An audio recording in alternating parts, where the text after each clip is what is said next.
Welcome back, everybody. John Irvos is here with Cliff Schecter. Today, our guest is Billy Ray, who is a writer and director in Hollywood. Billy wrote the Oscar-nominated screenplay for Captain Phillips, for which he won the WGA Award. He also wrote, directed, and executive produced Showtime's The Comey Rule, which had the biggest debut of any limited series in the network's history. Ray's films as writer, co-writer, or writer-director include The Hunger Games, Richard Jewell, Shattered Glass, and Breach. And I gotta say, Breach is the only one I don't recognize. All the rest of them, of course. Maybe we'll ask you about that. He's a member of the Shattered Glass is a favorite, I have to say quickly. And Cliff, of course, your audio is breaking up, just so you know. Be aware. He's a member of the AMPAS Board of Governors and serves on the board of Big Sunday. He believes in democracy, justice, and the Dodgers. And we've got him here for the first two, at least. Billy, welcome. Thanks for having me. Now, I've got to say, Billy, although at the end we told him we've got to ask him a little bit about the Hunger Games because we would be remiss if we didn't. But Billy is here because, as you can see sort of from his repertoire, he's been very involved, especially like with the Comey Rule, but even Richard Jewell and some of the things before, been very involved in using his medium as a way of, I think, sort of promoting democracy, holding democracy accountable. And next year, and I believe this is public so you can tell people, yes, you've got something coming out next year that people will be very interested in. Let's hope. I'm doing a 6-episode miniseries for Showtime about the Capitol attack on January 6th. And the idea is to air it either late September or early October next year before the midterms. Absolutely amazing. Now, how does that, I was going to say, how does that actually work? Again, I'm not sure because we had talked privately and I don't recall what you could say publicly yet. Can you tell people sort of what the concept was of how you were going to go? Yeah. I thought it was interesting the way you were describing. Sure. Just how you're going to go about the story is what you were thinking about the story. Exactly. Sure. It started actually on January 7th. I wrote to the executive who had greenlit the Comey Rule. And I said, I want to do the story of Ashley Babbitt, who was the woman who had been shot. Right. And she wrote back to me saying, okay, we'd like to do something 8 hours long. I said, okay, I can't do 8 hours on Ashley Babbitt. That doesn't sound good. Yeah. So maybe what I'll do is I'll do what they did in the famous novel, The Bridge of San Luis Rey, which they made me read in high school. Thornton Wilder wrote it, won a Pulitzer Prize. But essentially what it's about is it's a novel, but it's about it's a fictional story about this bridge in Peru in 1714 that collapses with 5 people on it, and then goes back and tells you the story of who those 5 people were. They were strangers to one another and why they were on that bridge on that day. It's kind of a perfectly constructed novel. Yep. And I thought, let's do January 6th the same way. Let's take 7 or 8 characters, tell their story of who they were before January 6th, what got them to DC, what they did on that day on both sides of the fight, right, and then their aftermath. And that was sort of the construction. I mean, it's not like I invented it. Thornton Wilder did it, and then every disaster movie has done it as well. I mean, that's Towering Inferno. That's the Poseidon Adventure. Right. You meet a bunch of characters, you find out who they are before the stress starts, then you put them under the ultimate stress, and you find out who they actually are. And that's what we're doing for January 6th. So we'll do a couple cops, we'll do a couple rioters, we'll do some people that were sort of in between.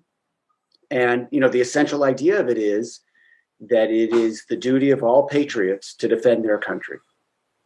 Everybody on that day believed that's what they were doing. None of those rioters woke up the morning of January 6th and said, I'm going to do something evil today. Right. They believed that they were rescuing their democracy. They were delusional and they were misinformed, but I don't think they were ill-intended. Right. That changed when they got in a place where they had to injure cops in order to achieve their aims. Then I think it got to a different place. But even then, and again, this is sort of a weird thing to explain without getting yourself in trouble or myself.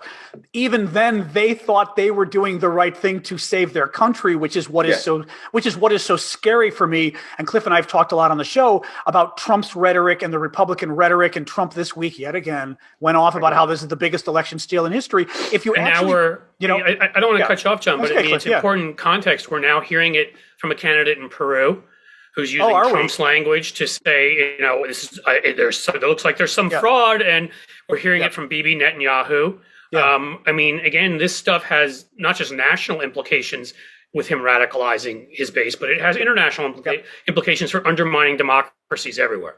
Sorry, go ahead, John. The truth is that if you were Vladimir Putin and you are in charge of a failing country, a kleptocracy that is failing its own people, and your economy is less powerful than several American states, much less America itself, what would you do? You would take someone like Donald Trump and you would inject him like a virus into the body politic of the United States. And the best possible result would be that you would get 33% of America to doubt the very idea of democracy. Right. And on that level, it's been a spectacular success for Russia. Right. I think we've also learned how easy it is, as you just said, to undermine democracy. That, especially when the doubts are already there and you've had a coup kind of with a will to power. I blame Mitch McConnell and some of these other guys who've undermined democracy for 20 years. Injecting that into the bloodstream of our democracy is even that much more potent at that point, because you've already got these militias. You already have, I'm going to sneeze. Excuse me, everybody. It's live TV. Wow, this stuff happened to me. Okay, we'll talk about TV experiences. That's actually less upsetting to me than that your audio went bad while you were complimenting a movie of mine. That was absolutely worse. Let's go back to State of Play was awesome. Everybody. I'm just kidding. Richard Jewell, State of Play. See that? No, that's a smart writer and director there. You got to get your stuff promoted. No, I mean, the fact of the matter is that our democracy already had these damaging figures, and the Republican Party, it was almost like these clownish figures who've all made themselves obvious who they are, even if they tried to hide it in the past. Your Newt Gingriches and Mitch McConnells who've already done so much damage. Trump coming along, it was almost like that's the straw that breaks the camel's back, that we already were ready for a hostile takeover. And Putin picked it perfectly with him. Well, that's the idea, that Trump was never the problem. Trump was always the symptom. And that was something that Democrats were slow to understand. What became clear during the years of Trump, if you were looking at the polling, was that even ardent Republicans didn't admire or like Donald Trump. Right. They all thought he was kind of childish. And they all wanted him to stop tweeting. I mean, except for, super fringy elements. Right. So why did they stay with him? The reason that they stayed with him was because he validated their hatred of liberals, Democrats, the coasts, the media, the elite. That is something that was fomented for decades before Trump came along. If you look at the numbers of how many January 6th rioters have now been charged, I think we're up to 500, 550. We're somewhere in there. Right. But what's significant about them is that over half of them came from Biden counties. They didn't all come from deep red counties. Where they came from, if you look at Collin County, just north of Dallas, by the way, Wiley, Texas, those kinds of places, Collin County had a disproportionate number of rioters on that day. And what's significant about Collin County is that in the last 5 years, whites as a percentage of the population dropped by 4.3%. That's a pretty staggering demographic shift in only 5 years. And it's true of all the counties that sent large numbers of rioters to DC on that day. And what that means is that the white people in those counties, they see themselves losing status, losing power as a group. And it's terrifying to them. And so their feeling was, he may be childish, he may be mentally ill, but I know he cares about that issue. And so I'm going to go defend that guy. I'm going to go make sure that guy stays in power. And that's something that we as a country need to look at. That is not in any way about Donald Trump. And in a weird way, it's not even about Donald Trump's rhetoric. It's about how we as a country are dealing with massive demographic change, and how we are making it work or not work for some of the people that it's scaring so badly. Billy, let me ask you, how did you get into all of this? Because, and I'm, granted, it's going to sound like I'm sucking up to you because you're on the show, but I can take it. Well, no, but let me say Come on, something. John, suck up more. No, but Cliff, you're going to agree with me on this. You remind me of when we interviewed Rosie O'Donnell, and it was somebody in the entertainment industry who knew their politics so well. She blew us away. That woman is scary how much she knows about politics. I mean, it really was. It was this incredibly mature and detailed. She was bringing things up from 20 years ago, and Cliff and I were like, oh my God. But you clearly understand this stuff, and I find it very interesting because also it means your work can be that much more influential. But how did you get involved in sort of the political end of this kind of work? Right. So I was always a check writing Democrat, but I was never more than that. And then November 8th, 2016 happened. Right. And I woke up the day after Trump's election more afraid for my country than I had been the day after 9/11. Right. And I know that's a mouthful, but what I mean by that is as horrific as 9/11 was, on September 12th, I knew my country was going to come together. And on November 9th, 2016, I knew my country was going to come apart. There was no question in my mind that January 6th was already inevitable. Right. I knew that day was coming the second Trump was elected. And I can draw a very straight line from one event to the other. Well, I hate to go to your field and what you do, but I find so often in some of the great sort of, and it doesn't necessarily have to be sort of some literary work or whatever, but that you guys, have played out on screen. You've come up with this sort of creative ideas, that often end up coming true. The whole thing about life imitating art, it's a little scary. But, and this isn't that exactly that, but I always think of, I'm a Marvel fan. Like I got boys and, they love that stuff and I love that stuff. I always think of, if you saw the sort of the Captain America Civil War movie, where the bad guy in that, his whole thing is getting them to fight amongst themselves. Because his whole thing is you can't stop an empire from the outside. You can only cause division and bring it down from the inside. I think that's right. That's what, yeah. So starting November 9th, 2016, at which point I was literally flattened. I mean, I couldn't eat, I couldn't sleep. I needed to be medicated. It was pretty bad. I was as anxious as I had been in my life. And I decided I could never again wake up the morning after an election thinking I could have done more. So I picked a lane where I thought I could be helpful. In my case, that was House races in 2018. And I just went to work. And what that meant was that, when Democrats would come to town, I live in Los Angeles, when they would come here looking for fundraising, I would sit down with them and I would say, okay, I'm happy to fundraise for you, but I need to talk to you about messaging. Because I need to make sure that you win. We have to get the House back. Yep. So I want to talk to you about how to sound less like a Democrat, how to make arguments that independent voters can actually sound hear. Like an actual human. Yes. I started working with a fellow writer named Greg Hurwitz, a novelist who had annoyingly published 20 novels before the age of 45. The most brilliant mind on political messaging that I have ever met. And he and I started working together with these candidates. And our message, our motto was, we don't need money, we don't want credit, and we don't ask permission. We just started getting the candidates, and this is going to sound presumptuous, but training them how to talk about healthcare, how to talk about immigration, how to talk about guns, abortion, the environment, et cetera, in ways that that promote classic democratic values, but don't sound like classic democratic buzzwords. Because I found the candidates just kept stepping on the same landmines and it was infuriating. So we wound up working with 30 candidates that year, all of them running in red districts. And 21 of them won, which was pretty thrilling. And I can't take credit for those wins. They were great candidates. But I know that in some of the close races, we helped. And that put us on the radar of the party. And it gave me access to what is now a list of about 50 or 60 sitting members of Congress, both the House and the Senate, that I just talk to every once in a while. I send messaging, briefings out every once in a while. Again, it's my sidelight. I don't get paid, but I have access and I use it. And what that's required me to do is learn what the hell I'm talking about. So I have to have polling and I have to see how things actually land. And I have to learn as I go about what moves people and what doesn't move people. And I have to keep my eye on the Republican Party.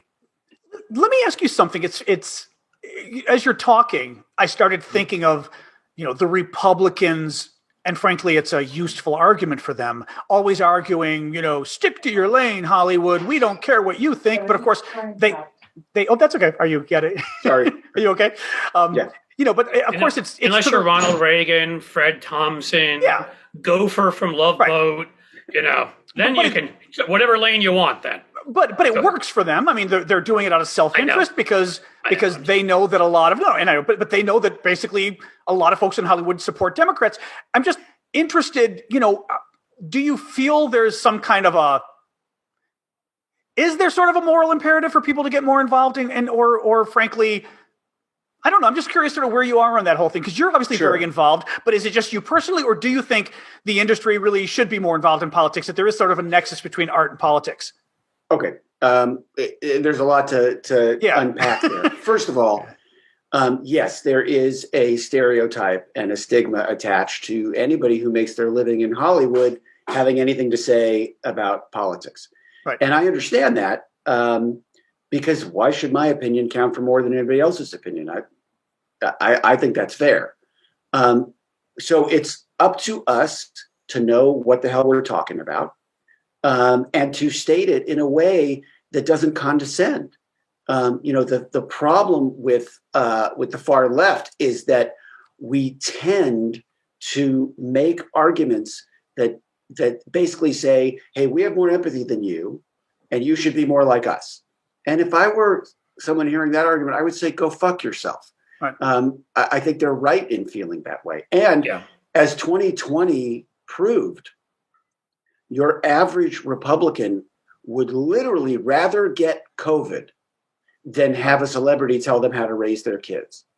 And the fact is, I understand that. So it's not my job to tell them how to raise their kids. I can only pick two tracks on which to do what I think is the right thing to do. I can make movies that make a point. I can try, and again, forgive me for the presumption, I can try to the best of my ability to reflect America back to itself. Here's the Comey Rule. Here's what I know to be true. Right. America, you decide. Or I can go make a January 6th miniseries and say, okay, here are a bunch of Americans. Right. Here are the circumstances they were in. Here's how they behaved. You guys decide. So I can do that. Yep. I can use my work in a way to reach people. Yep. And I can also try to help the party that is actually in favor of democracy, which is the Democratic Party. It's also not my intention to destroy the Republican Party. It's my intention to destroy this perversion of the Republican Party so that the Republican Party can rebuild itself and become the equal of the Democratic Party, which I think is good for America. Remember, when W was president, the delta between the Democrats and the Republicans was one side thought the tax rate should be 39%, and the other side thought the tax rate should be 34%. And they were both saying, oh my God, it's the end of the world if we lose this argument. Okay, that's how big the divide was. Right. The divide right now is something else. The divide right now is that the Democratic Party is saying, hey, we believe in democracy. And the Republican Party is saying, no, we believe in fascism. And that's a pretty big divide. So, yeah, I do think every artist, God, I hate using that term, everybody who makes their living in the entertainment industry has a moral imperative to make a comment about that and to do what they can. They just have to do it in an unobnoxious way. Right. Well, I would say, from my perspective, obviously, I do this sometimes with various actors, writers. If you look at, what you've written about, what movies, you've shown a theme of actually being interested in the political world. I mean, you look at Shattered Glass, great movie, by the way. I love that movie. And I mean, that clearly was, you probably need to talk to some insidery folks when it comes to understanding the workings of the New Republic magazine and everything that went on, in DC. And then, so I told you before, State of Play, actually, in terms of like thriller type movies about Washington, I really enjoyed that. So, I mean, clearly, I'll just start with you probably always had an interest in this on some level, I assume, right? Always, my whole life. And when I was growing up, my formative years, when I say formative, I mean like 10, 11, that was Watergate. And I was the kid who was running home from school after fourth grade to watch the Watergate hearings. Yeah. I was a geek in that way, still am. And my feeling is I love my country very, very deeply. And I love its promise. But I also feel that we as Americans have a responsibility to the world. If democracy fails here, the world is screwed. We're the shining star that everybody points to say, yeah, this system can work. And right now, there are a lot of people out there saying, no, this system cannot work. And I think that's a danger to the world. I don't think it's coincidence that you're seeing the kinds of things that are happening in America happening everywhere else. Because if it can happen here, it can happen anywhere. Now, the January 6th miniseries you're working on, is that going to be a documentary or a bit of a docudrama or whatever you call it? No, it'll be dramatized just like the Comey Rule was. Good. Okay, good. I had Jeff Daniels playing James Comey and Brendan Gleeson playing Donald Trump. It'll be the same thing. Right. It'll be actors playing people, some of whom you'll recognize and some of whom you won't. The other thing, I mean, going back to what I was saying before, John, I have a couple rants I go on about media and various things on this show a lot. And one of the things that would always drive me crazy, and again, is I would say, and I will say, we've got the creative folks on our side, right? Like with the two of the biggest communities that are Democrats are Hollywood. And, what do? You need to reach people emotionally for a living. You can't just write a story about this happened, that happened, and you create three-dimensional characters.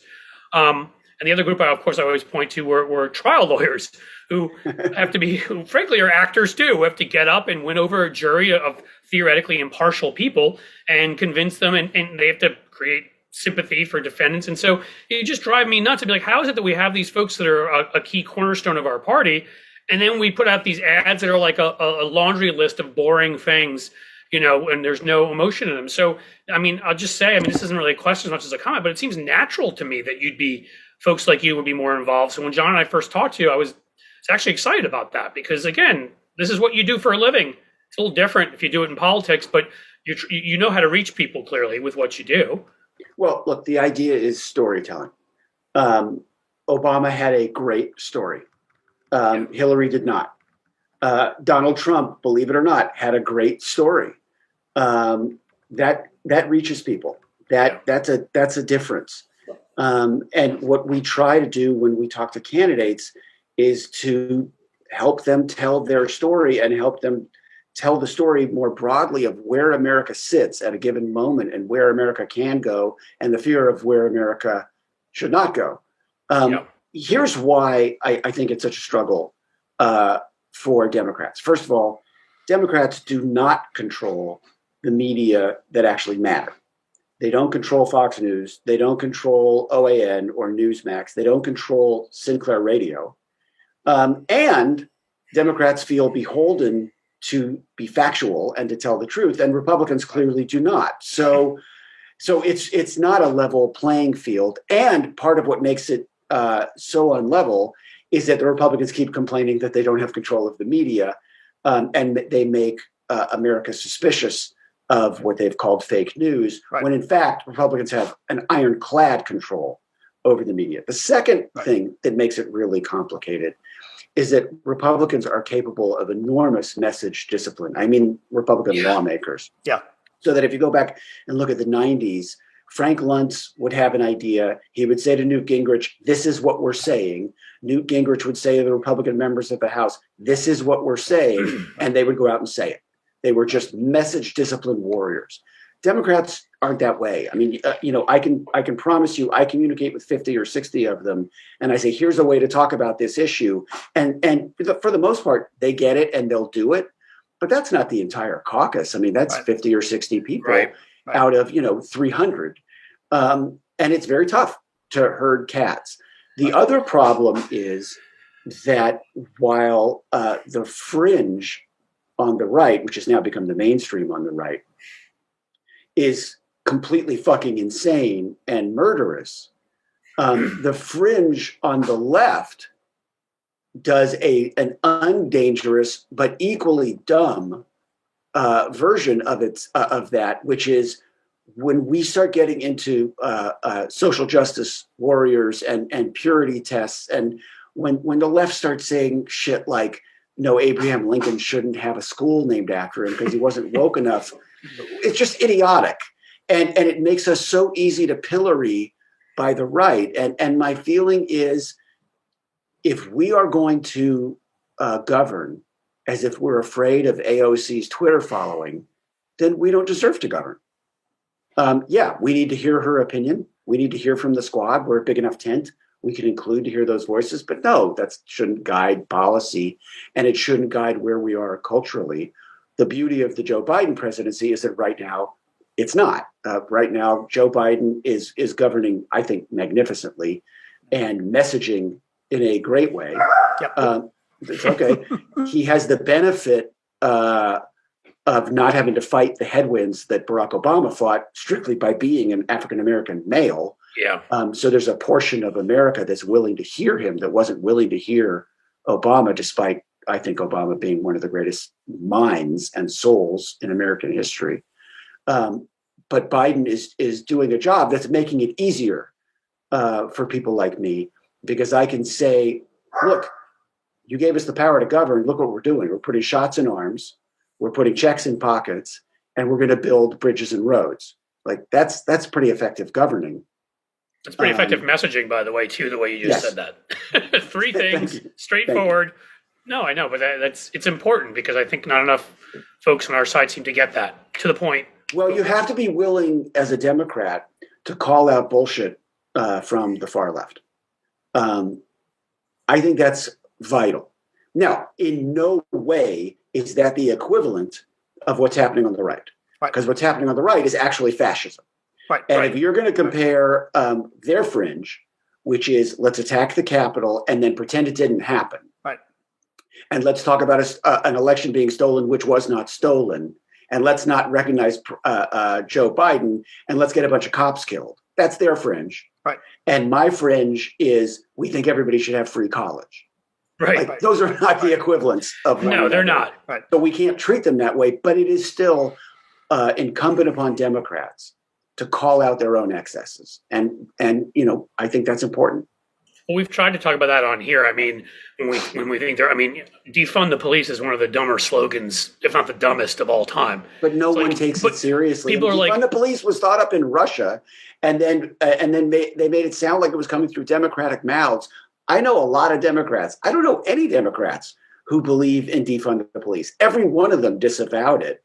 But because Republicans are such message discipline warriors in 2020, every fucking Democrat had to run against socialism. Well, they'd catch some of our far left activists. You're right. I don't know if any electeds said it, but like some of our far left activists would say it and defend it. And but what do they have to do with anything?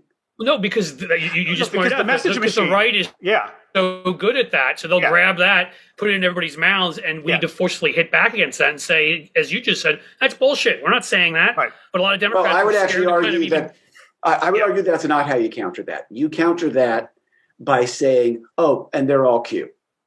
That's it. I think what 2022 should be about is how every single Republican member of Congress should be forced to disavow QAnon. None of them will do it. Right? And then you're fighting on the correct side of the field. Then the argument and the election are about defining what it means to be a Republican in 2022. Instead of defining what it means to be a Democrat. I'm encouraging everybody I know to go on the attack, because I think they're going to find out that a lot of Republican members of Congress are members of QAnon. They are members of militia. And because they won't disavow those things, they are absolutely supporting them. Yeah. Trump, treason, and terrorism. That would be a good start. Yeah. And also just ineptitude. They had, remember, in 2016, the Republican Party had the presidency, the House, and the Senate. Okay, they had those three things. And Donald Trump had run on 4 promises. I will bring back manufacturing. Your healthcare will get better and cheaper. Mexico will pay for the wall. Remember that one? And I will drain the swamp. So he had the presidency, the House, and the Senate. He went 0 for 4 on those promises, which means either he wasn't a great executive or those weren't good ideas. But either way, that was on the Republicans. That's what they had the power to do. And what they decided to do instead was dismantle our government and dismantle democracy. Okay, that's a pretty clear choice. It's funny you mentioned Q because I was just reading, and I pulled it up to look while you were talking. Vice wrote an article in the last couple of days about how there are already 19 19 candidates, QAnon candidates running for House and Senate in 2022. That's now, right. again, a lot of them are going to be in primaries. The only thing is, hell, in primaries, they're probably going to do really well. They're going to do great. I mean, remember, Republican self-identification is down by 25% since November 3rd. Yeah. Okay. There are only 34% of Americans who self-identify as Republicans right now. People are leaving the party in droves for obvious reasons. Democratic self-identification is at its highest level since 2012. These are not insignificant numbers. Right. American independents by 17% believe that there are more extremists on the right than on the left. That's a first in my life. Okay. And that is unfortunately the gift of January 6th. Right. So that if you are a Democratic candidate, right, if you're Abby Broyles, who's going to run for Oklahoma 5, right, which is essentially Oklahoma City, she can now make the argument, my friends, you have a binary choice, me or the radical right. There is no Republican Party anymore. There's no Mitch McConnell. Right. There's no Kevin McCarthy. There is me and the radical right, because those are the choices. You'd think if you're in Oklahoma City, that would be a message that you could remind people of what the radical right is pretty easily. And she will, right? And she'll win as a result of that. Yes, 40% of the Republican Party right now, 40%, believes that Bill Gates is putting microchips in the COVID vaccine. Yeah, I remember. Okay, that's the second biggest political party in America, and 40% of them believe that.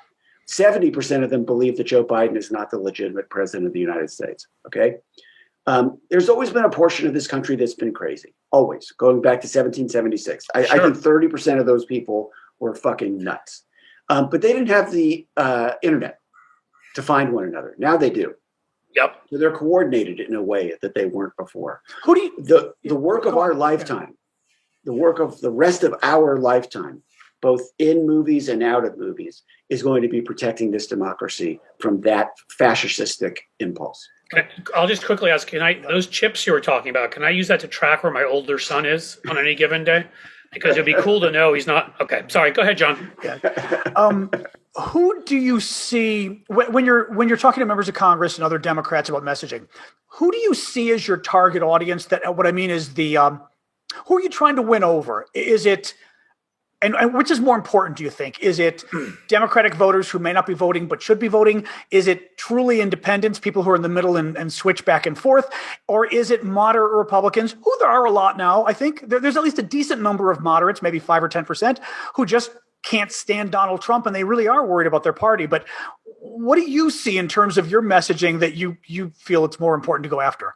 Who? Well, it's all of those things. But the white hot target is in about 70 swing districts that exist in America, races that could go either way, House races that could go either way. Those races are going to be decided by independent voters. And maybe a quarter of those independent voters have not yet made up their mind. So you're talking about 26% of roughly 33% in maybe 70 to 75 swing districts. That's the group you have to get. If they stay with us, we will expand our hold on the House and the Senate. And I fully expect that will happen. If they walk, the United States of America, as we know it, is fucked.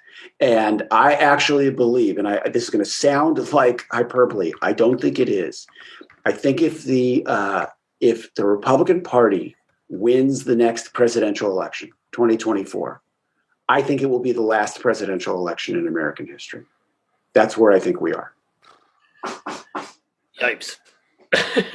I wish we were just having these conversations. I was just discussing with folks on Twitter and wherever, and I mean, I try to be optimistic, cautiously optimistic, hope that, we'll do this and that, even with Joe Manchin taking his current position, which is ludicrous and the rest. But I mean, it's hard not to reach that level of concern. I mean, when Republicans show you they're doing shit, they end up doing it, right? They're not just saying, we'll overrule the Secretary of State or we'll take the power away from the Secretary of State to determine who wins an election if we want to. Like, you don't just do that and then not use it. You know what I mean? And that's, of course. All right, so that's why I've been thinking a lot about the first 5 minutes of the movie Patton lately. I've been thinking about it a lot. He stands in front of that giant American flag and he's addressing the troops. Yeah, right. And there's a moment in his speech where he says, I don't want to hear that we're holding our position. We're not holding anything. We are going to attack all the time. We are going to come after the enemy relentlessly. And the only thing we're holding on to is his nose. We are going to drag him through this fight, and we're going to kick him in the ass every single day. That's how I feel the Democrats need to behave at this point. Right. I am so sick of hearing Democrats talk about, redistricting, off year elections with if the president's a Democrat, we're doomed. Bullshit. The Republican Party is in a death spiral right now. We're all watching it happen. And the Democratic Party should be ashamed to gain anything less than 30 House seats and absolute control of the Senate. If you can't beat this party, then you don't deserve to lead. And that's the challenge. Is there any polling on QAnon? There is some. You got me wondering, do people even know about it? I mean, I will come back to you in about a week because I've actually commissioned polling on this very thing to find out what is the level of penetration of QAnon and how aware are people of it and how threatened are they by it. Yep. But I can tell you that it is the issue right now in the 22 election cycle. See, because I'd be very curious on where religious people would be on cult membership as well. I got to tell you, granted, I think you may run into trouble. I don't know, though. I mean, evangelicals tend to be, they just don't care, it seems, about any of the issues they claim to care about other than abortion, whatever. But it still makes me wonder, though, it doesn't just have to be evangelicals, right? It could just be Catholics, whatever. I just think that cults, I think of my own upbringing, I'm Greek Orthodox, but my own upbringing, cults not only are sort of anathema to Christianity, but there's, at least my upbringing, there was always this implication that the cult had a little bit of a demonic influence to it as well. There was just this, it went kind of hand in hand, you know?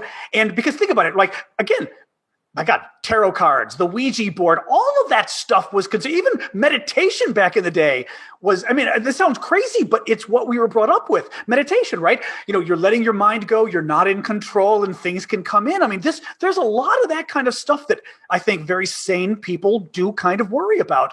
Anyway, it just got me wondering on the public at large, but also religiously, whether there's a clash there is. there. And okay, so let's look at the Venn diagram of it, right? Yeah. Okay, you've got evangelical faith-based voters, which is a large group of people. Yep. Okay. There is nothing in QAnon that is antithetical to that belief system. Okay. In other words, where QAnon started was in Pizzagate, right? The insane idea that Hillary was in the basement of Comet Pizza, and that CP cheese pizza was the same thing as child pornography. That was because, of course, I mean, who wouldn't come to that conclusion? Right, exactly. Okay, so obviously that's not true, but the point is that it started with this idea of save the children. That was the first hashtag. Well, who's against saving the children, right? And that is a tenet in evangelical belief, right? That you have to save the children. So you could, in that moment, be an evangelical voter and start to believe in QAnon. And then what got pushed on top of it was this idea that that all Democrats are demonic pedophiles, right? Satan worshiping pedophiles, and that Donald Trump had actually been installed into power by the American military and intelligence community to rid the government of the Satan worshiping pedophiles. Okay, nothing in there is antithetical to evangelical belief. It's delusional and insane, but it's not antithetical to evangelical belief. Right. So it's very possible to be an evangelical and a QAnon supporter. Right. What the bigger question is, in the 80s, how did religious belief become so affiliated with political belief? Right. How did all of a sudden religious belief become at one with Second Amendment belief, Yeah.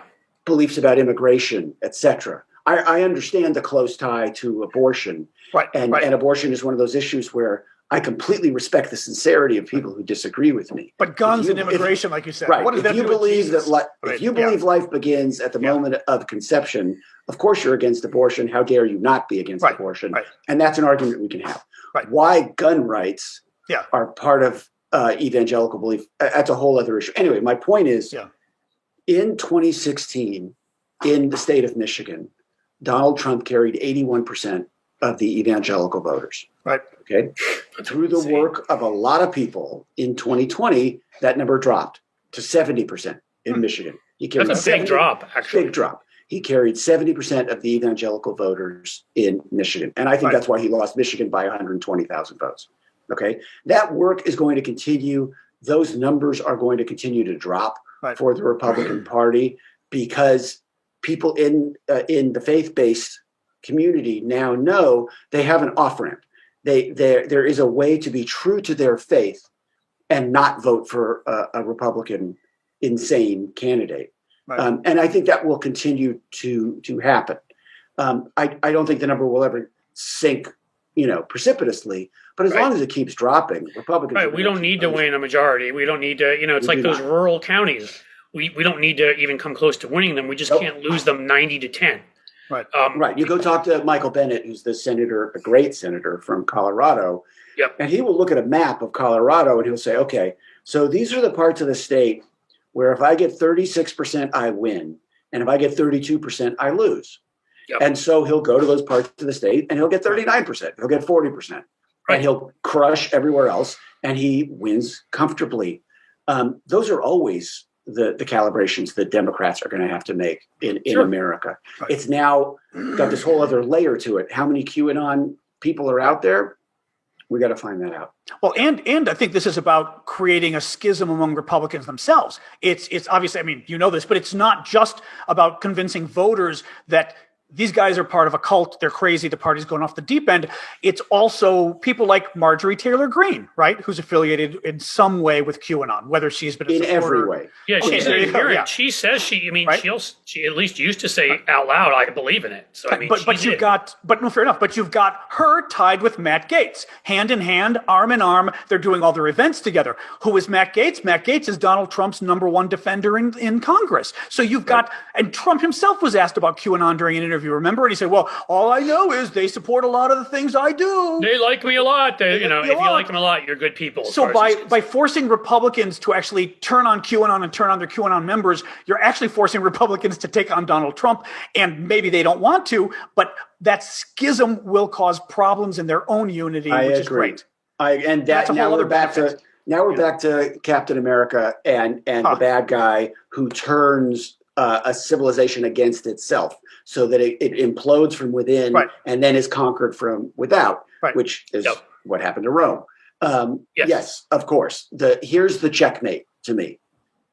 If I am running a race against Marjorie Taylor Greene, and there's a great candidate out there named Marcus Flowers, who's doing that exact thing in a really tough district, right? Remember, Marjorie Taylor Greene, I think, won 80 or 85% of the votes in her district because she had no Democrat running against her, because the Democrat who was running against her got death threats and pulled out, right? So not an uncourageous thing that Marcus Flowers is doing. Right. But anyway, the point is, if you're running against Marjorie Taylor Greene and you say, will you disavow QAnon?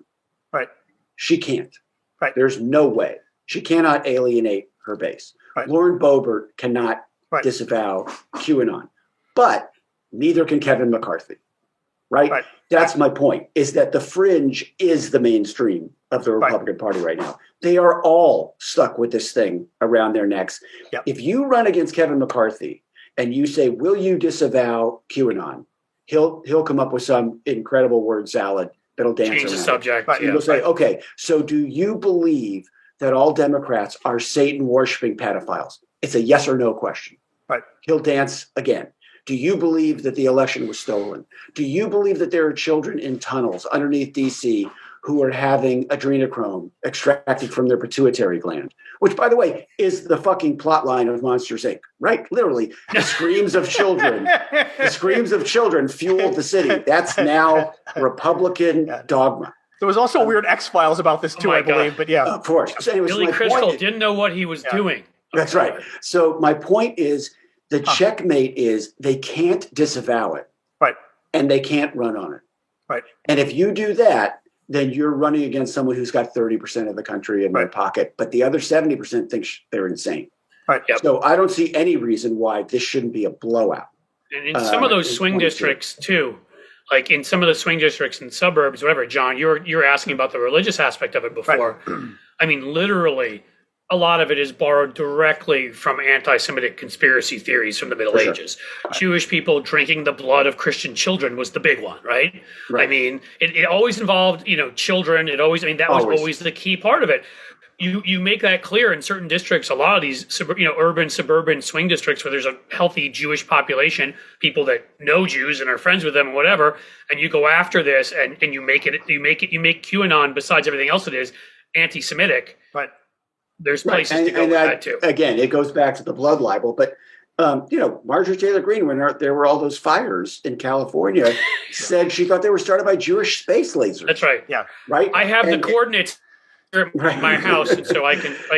And the whole idea that asking people to wear masks is like asking the Jewish people in Germany to wear stars. Yeah. If you get specific about it, if you get a Republican on a debate stage and say, "Is this something you believe?" Right. Okay, well then, will you disavow it? Yep. Right. Then you're fighting on their side of the field. That's where you want to be. Right. You can't lose, and that's what's important for Democrats to understand. But they have to define that race now. Yep. This is not something you start talking about in October of an election year. Right. This is something you start talking about now, June of 21. You start to define the race. Remember, Donald Trump defined the 2016 race as being about crooked Hillary. That's what the fight was about. Early on, and he kept repeating it. It's like, anybody who understands a branding campaign, you don't start 3 months before. You want to buy Burger King, Whoppers. They don't start 3 months before they want to hit their sales goals. You know what I mean? Right. Like, you're exactly right. Like you're a year and a half out. Democratic organizations now. Yep. This is something Cliff and I are always talking about because, we both done a lot of political consulting over the years. And I remember a client I had years ago. Actually, I'll say now it was Planned Parenthood because it was 20 years ago. No one's going to mind. But there was some issue with Limbaugh, or I don't know what it was. And I was like, oh my God, this is great. This is going to blow up the grassroots. It's going to make the Republicans cringe. Blah, blah, blah. And they said, oh, we already did a press release on that. Okay, but could we do a website? Okay, it's been handled. Let's just move on now. Well, but that was the one press person I was dealing with. That was her sort of take on it. And I find what Democrats don't get is, and Republicans do, and it's funny that they almost don't even get it intrinsically just by watching Republicans. They take an issue and they beat it to death and they talk about it again and again and again and again and again until it drives you crazy, and they could do it for years. Yep. And it could be and it could be completely made up issue. It could be Dr. Seuss, or it could be Benghazi, or it could be, which, by the way, Benghazi wasn't a made up issue, just what they said about it. Look at the word woke, Cliff. Look at the word woke, you guys. Yep, right? They've turned that into something now too. So what it is Democrats have to start fighting like Republicans. I'm sorry, we do. But we take pride in not fighting in that way. Yeah. Like there's a weird kind of superiority in it. No, I'm not going to do that. I will not get in the mud. Like, you fucking will. Yeah. And you have to, because there's a moral imperative now to win. Yep. You don't have the ethical option of losing gracefully. Yep. You have to get in the mud and you have to sling it like they do. I mean, think about just the two words fake news. Right. Think about how often that phrase was used and think about the damage that phrase has done. It's incredible what the repetition has done. You're impeaching the witness, so to speak, to go back to what I said before. Because if you say that about CNN and then nobody believes CNN anymore, then you don't have to worry about them being critical of you. Correct. So what is the Republican Party? It is the party of corruption. It is the party of cowardice. And it's the party of Q. That's it. Right. That's what. So you've got the three too, like I did before: the corruption, cowardice, and Q. I like that's the and their fatal loyalty to Donald Trump, which means they are fatally loyal to a lie, that's going to implode. It's going to collapse. There's no way that it doesn't, whether he winds up in jail or not. Because the fact is, he could literally wind up indicted and convicted and still be his party's nominee. That party is at a place where that guy from prison, if he were running for president, could still be their nominee, which tells you all you need to know about the Republican And apparently Party. It's legal. I saw an article about that very question, that he could run from prison. He could be elected from prison. And then Here's the other thing a lot of people don't know too, which everybody here probably knows because we know these things, but you don't have to be in the House to be the Speaker of the House. Right. So if they take over the House and Kevin McCarthy thinks it's going to him, Donald Trump could demand that he be voted the Speaker of the House, and he could be the Speaker of the House. Bannon, did you know this? Bannon has been pushing that. Steve Bannon wants Trump. They'll do it. They're cowards. Now, we should be running the House, some of the House races, mentioning that to people. Yeah. I mean, the fact that they're doing this shit. So Steve Bannon has been pushing for Trump to run in 2022 for the House to win a House seat. Now, this shows Bannon doesn't understand how the House works.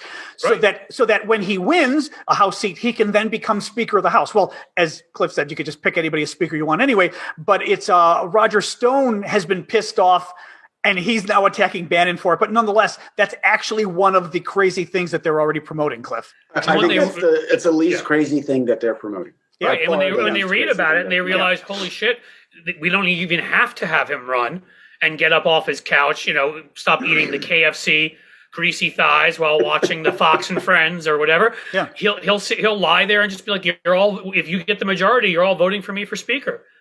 I mean, this is real. People should be talking about it because it's very doable for him. Yep. Yes. So is there any, I know a couple of little things before we close, because we're getting to about the hour mark. We appreciate you giving us the time. Anything else you wanted to say about the January 6th? Now, what are you calling it? Miniseries, I guess you're calling it. It's a miniseries. Okay. It doesn't have a title yet. No, when does it get a title? When does that happen normally? At any point in the process. Sometimes you have one when you start. I've pitched a bunch of titles to my producers. They hate all of them.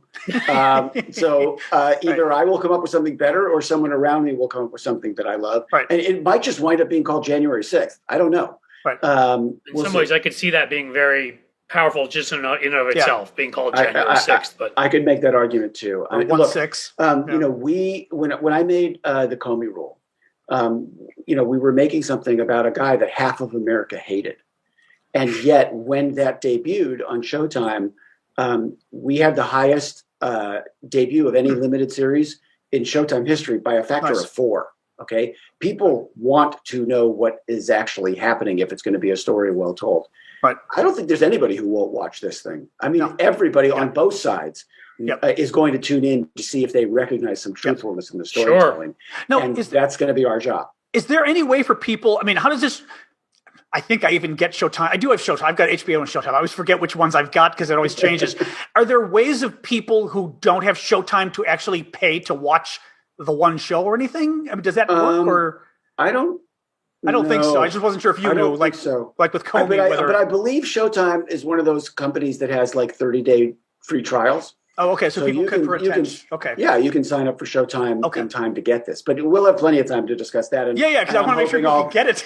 And I'm hoping I'll be back on the show after I've made it and you guys have seen it, and then we can talk about it in a very fulsome way. Let me ask you. When's the expectation right now when it would come out?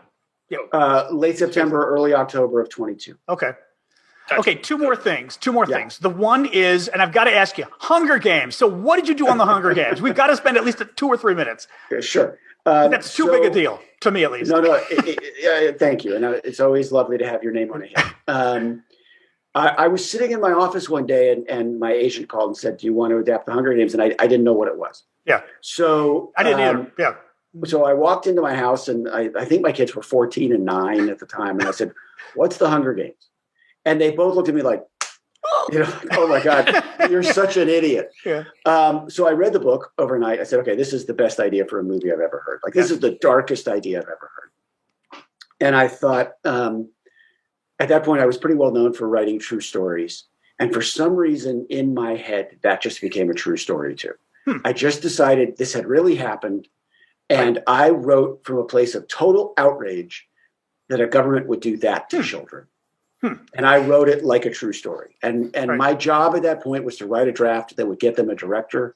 And the draft I wrote got them Gary Ross. Right. He then sort of made it his movie, and it's very much his movie. It's really not mine. It's his. Okay. And did a great job. And as I said, I'm thrilled to have my name on a hit. Wow. That's in any case. I mean, that's just. Well, it may still be a reality if we keep going down the path we're going down. So you may have been right to look at it that way. Yes. And, I agree. okay. And my last question, Cliff may have a last too. We just had Memorial Day, and it's funny. I meant to ask you when we were having our chat the other day, but since we're on, we can ask you anyway.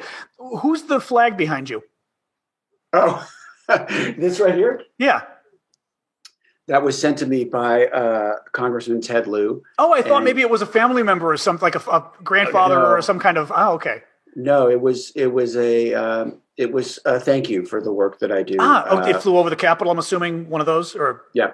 Okay. He's actually been on the podcast before. We're big fans. Yeah, Ted we love Lieu. Ted. Talk about And he's a a vet. master at messaging and continually pushing that message. He's one of the best. on Twitter. Yes. He's viciously He's good on relentless. Twitter. Yeah. Yes. I can't take credit for 90% of what Ted Lieu puts out on Twitter, but I can take credit for the other 10. No, Well, he'd be then great. Yeah. keep it Cliff, going, please. Anything else, Cliff and Billy? Anything else to close with? Billy's been great. I think we've answered everything. Okay, Billy, are you? Yeah, go on. Yeah. You know, there's always a goal when you sit down for one of these. But my goal changed about a minute into the podcast, and I realized I just want them to think I'm as smart as Rosie O'Donnell. So did I get there? You could do worse. Oh. Yeah. No, I'm telling you, she is. I think you maybe reached James Carville level, and he was on like 2 weeks ago. So there you go. Yeah, well, hey, I don't know any of us reach Carville. I'll be honest about that. But no, but Rosie, scary. God, she was scary good. I mean, it kind of blew my. We wanted her on because she's very outspoken and everything else. But my God, that woman's knowledge of politics blew me away. If you want to be effective, you got to learn your stuff. It's that simple. Yep. No, very much so. Last thing is, are you on social media or anything that people can follow you, or not? I am. I'm on Twitter, which I used to make fun of, and now I'm addicted to. Join the club. I literally thought, oh my God, I'm better than that. I would never do social media. Those people are fucking idiots. And now I'm like, how many likes did I get? We've all been through that. It's at Billy Ray 5229. At Billy Ray. At Billy Ray 5229. We'll find you today, John and I. Okay, Billy, thanks for joining us. And then, folks can check you out online. And then obviously we are going to be talking on the show as we get closer to the January 6th miniseries when that comes up. Yes, and I'll check in with you from wherever I'm shooting if you'd like. Oh God, yes, that would be absolutely. Great. Maybe we can come visit. Maybe we'll see. Maybe we'll go. Come visit the set. My goal is to be standing on the ellipse next January 6th. Shooting. Oh, absolutely. Oh, God. Yeah. Well, I'm in DC, and Cliff used to live here, so he's going to be visiting. At the very least, we'll definitely do that. Are you kidding? All right. Well, come on down, and you can do a live podcast from our set. Oh, perfect. We're in. Okay. All right. Thanks, guys. Hey, seriously, thanks so everybody. much, Billy. Thanks for being here. Bye-bye.